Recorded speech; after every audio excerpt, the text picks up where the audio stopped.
Olá, crianças! E aí, como vocês estão? Sei que estão com saudade, sei que estão joinha pra gente começar a trabalhar hoje juntinhos. Estavam com saudade de tia? Estavam loucos pra gente iniciar e vamos iniciar a partir de agora? Com certeza! Vamos lá olhar agora quem é o nosso companheirinho de hoje. Ciências! Vamos trabalhar hoje com ciências? Que bom! Vamos trabalhar hoje ciências. Olha que coisa boa! Todo mundo agora juntinho com tia, pegando o livrinho de ciências e abrindo na página 56. Vamos lá? Onde vamos falar sobre a matéria. Vamos ver o que é matéria? Vamos lá, página 56, juntinho comigo? Matéria é tudo que tem massa e ocupa lugar no espaço. Tudo que tem peso, que tem massa e vai ocupar um lugar em algum espaço é chamado de matéria. Um caderno é matéria porque ele ocupa lugar no espaço. Uma mesa, um lápis, um livro, uma bola, uma caneta, uma escada e assim sucessivamente. Tudo que ocupa lugar no espaço, né, e tem o devido peso, tem massa e ocupa lugar no espaço, é chamado de matéria. Então, a casa de vocês tem matéria, na escola tem matéria, em todo lugar vai ter matéria, porque é tudo aquilo que ocupa lugar no espaço, tá bom? Uma porção limitada de matéria é chamada de corpo. A gente denomina corpo a uma porção que tem um limite de matéria, que é limitada de matéria. Um exemplo. Pedaço de ferro. Se eu for pegar um pedaço de ferro, eu vou pegar aquele pedacinho que eu quero. Então, tem um limite. Eu vou pegar aquele pedaço só que eu quero de ferro, né? A madeira. Se eu for pegar lenha, né? Lenha de madeira. Se for fazer uma fogueira, então eu vou pegar aqueles pedaços que eu quero, aquela quantidade, vou lá, corto a madeira daquele pedaço que eu quero e vou fazer a fogueira. Então, aí é corpo, é denominado corpo. É uma porção limitada, tem um limite. É uma porção limitada de matéria, tá bom? Olha, vamos agora falar sobre as características da matéria. Então, a matéria tem suas características. Encontramos a matéria em diferentes tipos, em diferentes estados físicos, certo? A gente vimos aí, né? Falou sobre a matéria, sobre o corpo. E agora vamos falar sobre as características dela. Então, a gente encontra ela em diferentes estados físicos. Como a água, lembra que a gente encontra água também em diferentes estados físicos? Então, encontramos a matéria no estado sólido, líquido e gasoso, como a água, tá vendo? A gente encontra a matéria também nesses três estados físicos, ou fases, que é o sólido, líquido e gasoso. Vamos agora falar sobre cada um desses estados físicos? Vamos lá. Olha, no estado sólido, os átomos que formam a matéria estão mais unidos e próximos um ao outro, deixando a matéria com uma forma fixa. Uma forma fixa. Uma janela, olha, uma janela tem a forma fixa dela, né? Então, vai ser, a janela em estado sólido tem a sua forma fixa. A porta tem sua forma fixa, né? Então, isso aí são exemplos da matéria no estado sólido, onde ela vai ter a sua forma fixa, aquela forma dela, tá certo? Vamos falar da matéria no estado líquido. Os átomos que formam a matéria estão um pouco mais afastados do que no estado sólido, certo? Os corpos em estado líquido têm a forma variável. Vamos dar exemplo da água.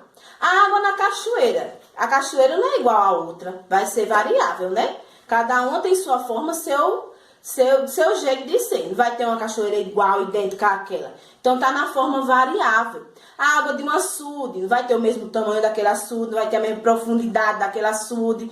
Então, está na forma variável. Aí, encontramos a água no estado líquido, não é isso? Então, encontramos essa matéria no estado líquido através dessa água, tá certo? Vamos ver o estado gasoso? A matéria possui átomos bem afastados um do outro, flutuando dispersos no espaço. Um exemplo bom do estado gasoso é o ar da atmosfera, que nós não vemos ele, a gente não vê, a gente não pega, mas ele flutua, ele está ao nosso redor. Então, está flutuando disperso no espaço. Por todo o espaço, vemos o ar da atmosfera, né? Sentimos o ar da atmosfera, não é isso? Que a gente não vê, a gente não toca, mas a gente sente ele. E está disperso no espaço. Então, exemplo, no estado gasoso da matéria é o ar da atmosfera. Vamos passar agora para as propriedades gerais da matéria. Vamos ver as propriedades gerais da matéria? Existem ao nosso redor diversos materiais com diferentes características entre si. Então, ao nosso redor existem esses materiais com diferentes características entre si. O que diferencia os tipos de matéria são as características específicas de cada uma. A matéria tem suas características próprias, que vamos ver agora, que são massa, que é a quantidade de matéria do corpo, a quantidade de matéria do corpo. Para sabermos a quantidade de massa de uma matéria, né, no caso o peso, para a gente saber o peso dessa matéria, usamos a unidade de medida que é o quilograma. Então a gente já sabe, para saber um peso a gente usa o quilo, né, kg, o quilograma. Então, para a gente saber a quantidade de massa da matéria, vamos utilizar o quilograma. Se eu quero saber a quantidade da massa da matéria de uma mesa, vamos dar um exemplo, vamos usar o quilograma. E assim sucessivamente, certo? Temos também o volume. É a medida do espaço ocupado pela matéria, certo? Então, esse volume mede o quê? O espaço que ocupa a matéria. Para a gente medir o volume de uma matéria, utilizamos a unidade de medida que é o litro. Então, para a gente medir o volume, é o litro. A massa, o quilograma. Já o volume de uma matéria, o litro. Vamos supor, se eu tenho 1 litro, uma garrafa de 1 litro, vai estar lá 1 litro, não é isso? O volume que está dentro, o líquido que vai estar dentro, vai ser de 1 litro. Se eu tenho 350 ml, vai ser 350 ml. Se eu tenho 2 litros, vai ser 2 litros. Então, utilizamos a unidade de litro, né? Para a gente saber o que? O volume de uma matéria. O volume que ela vai estar lá. Nós vamos passar agora para outras propriedades gerais da matéria.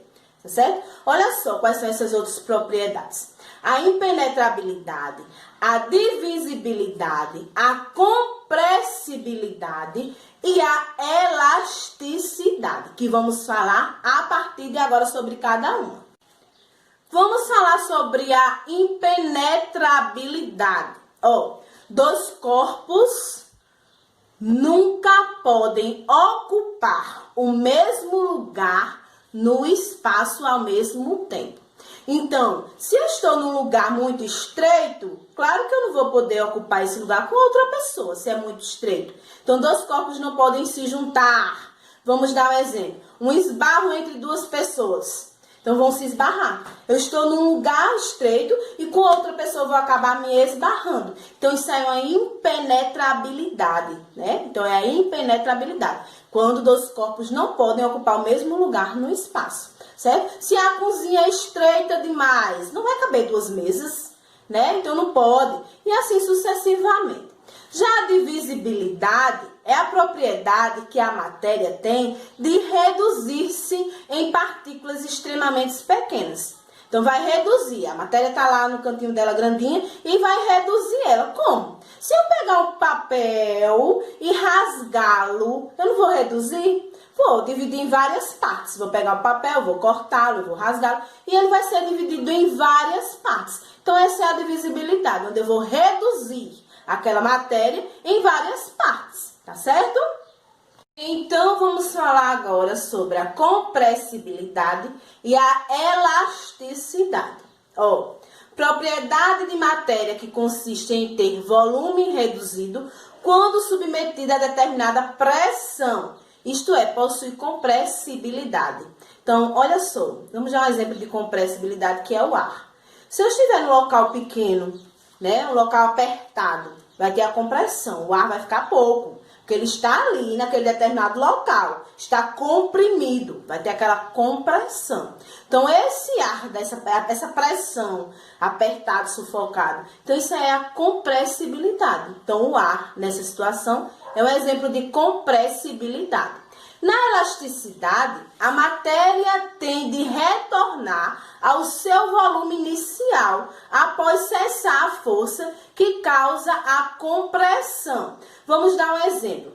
Uma mola Se eu pegar uma mola e botar ela de um lado para o outro, ela vai estar se esticando. Se eu pegar uma tira de borracha e colocar uma do lado para o outro, ela vai estar se esticando, não é isso? Mas ela vai voltar ao seu lugar normal, vai voltar ao normal. Depois que eu esticar, que eu soltar, ela volta ao seu tamanho normal, não é assim? Então, demos exemplo aí de compressibilidade e elasticidade. Agora nós vamos falar sobre a força da gravidade. Que força é essa força da gravidade? Olha, quando um objeto cai espontaneamente ou quando deixamos esse objeto cair, vamos supor, está na minha mão um copo ou uma caneta e de repente cai na minha mão espontaneamente, ou se não eu deixo cair, né? Ele segue a mesma direção. Que direção ele segue quando cai? O chão, não é isso? Então, quando ele cai espontaneamente, a gente deixa cair, ele vai cair no chão, né? Automaticamente cai no chão.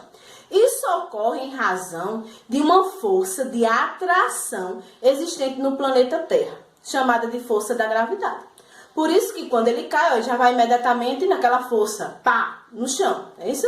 Olha, essa força é responsável por todas as coisas estarem na superfície, inclusive nós. Se não tivesse essa força da gravidade, a gente estava tudo flutuando. Todos os objetos, seres humanos, todo mundo, todos os animais, tudo não estava no lugar, por conta dessa força da gravidade. É ela que nos sustenta, como a gente pode, né, deduzir, não é isso? Então, essa força da gravidade, né, caso essa força não existisse de maneira nenhuma, seria impossível viver na Terra, né? Porque todos os objetos e todos os seres vivos, igual eu acabei de falar, estariam soltos no espaço, estariam flutuando. Então, é essa força da gravidade que nos mantém da forma que a gente vive na Terra, certo? Então, olha só, nós falamos sobre tudo isso. Sobre força da gravidade, sobre a matéria, os estados dela, né? Isso, as propriedades, tá bom? Então, agora vocês vão reler tudo que Tia falou. Vai ler tudinho, iniciando da página que Tia disse, 56, não foi? Tia falou de 56? Então, a partir da página 56, vão ler a leitura toda até o final. Vão recordar tudo que Tia falou agora, explicou a vocês sobre a matéria. Vão reler tudo que Tia falou aqui tem no livrinho de vocês. Só é reler tudo de novo e lembrar tudo que Tia disse. Porque quando vocês vão ler novamente a leiturinha, vocês vão recordar tudo que Tia falou. E vão responder os exercícios da página 60 e 61. Só são duas paginazinhas hoje, olha que bom. 60 e 61, somente. Então, olha, preste atenção que eu sei que vai ser perfeito o exercício de hoje, tá bom? Só é prestar atenção, recordar tudo que Tia disse, reler tudo novamente, ó, que vocês vão dar aquele showzinho, tá bom? Então, fiquem com Deus, uma boa prática de exercício, um beijo enorme no coração de vocês e até a nossa próxima aula, tá?